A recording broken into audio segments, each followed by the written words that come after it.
again. It's a rich thing.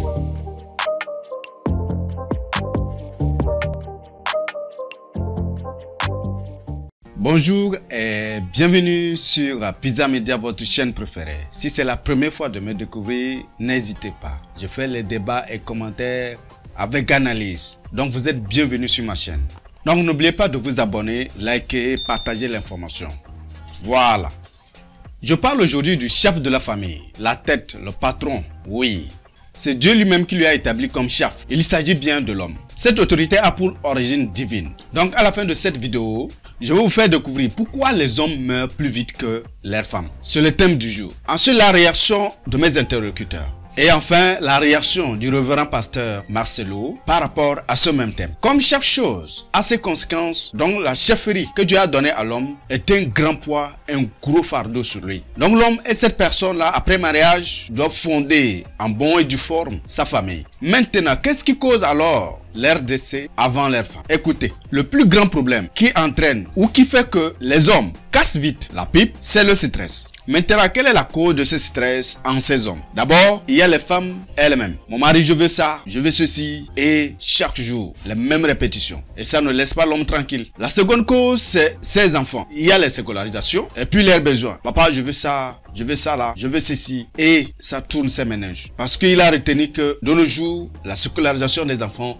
est devenue de plus en plus très chère. La troisième cause, c'est sa famille, qui ne cesse de l'appeler matin, midi, soir, chaque jour, si vraiment ce gars a quelque chose sous la main. La quatrième cause, c'est sa belle famille qui ne cesse de bousculer leur fille et qui, en son tour, va attaquer son mari. Vous voyez combien de fois l'homme en réalité est entouré de ces problèmes. Et comme je disais, si tu as un peu quelque chose sous la main, c'est gâté. Tes amis, tes ex, tes anciens amis, ceux qui ne t'aiment même pas tes amis, ils sont tous là. Donc, en grosso modo, c'est les causes de ce stress à nos hommes, les futurs papas. Puis je suis dedans. Et donc tout ça là peut le pousser à ne plus dormir, des cauchemars. Et quelques temps après, s'il y a une tension qui vient lui donner une petite gifle à se gâter, vous entendrez demain que voilà, telle personne n'est plus. Et vous allez vous demander qu'est-ce qui se passe. Mais il y avait de gros problèmes en secret. Donc je donne chapeau à tous les hommes du monde entier qui continuent à vivre, c'est le quotidien, ces souffrances. Comme je disais, mes interlocuteurs ont réagi par rapport à ce sujet.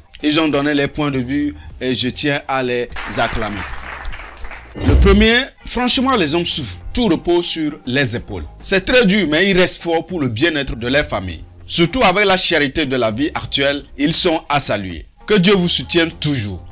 Le 2, vraiment, j'ai un grand respect et une grande considération pour ces hommes. Que Dieu vous ouvre la porte de sa grâce et vous protège toujours. Seigneur, bénis tous les hommes à la recherche de leur pain quotidien pour prendre soin de leur famille. Vous êtes vraiment à saluer pour tout ce que vous faites pour nous. C'est une femme. C'était la réaction de mes interlocuteurs. Et donc vous, chers abonnés, que pensez-vous de cette situation que les hommes vivent dans leur famille? C'est une triste réalité. Donc c'est la fin du décryptage. Maintenant, la balle est dans votre camp. Donnez vos avis en commentaire. Comme je le dis toujours, soyez polis et courtois en commentaire. On se dit à bientôt. N'oubliez pas, abonnez-vous, activez la cloche de notification et partagez également la vidéo. Ça me fera un plus grand, beaucoup plaisir. On se dit donc à bientôt pour une nouvelle vidéo, débat, décryptage et commentaires. Bye bye.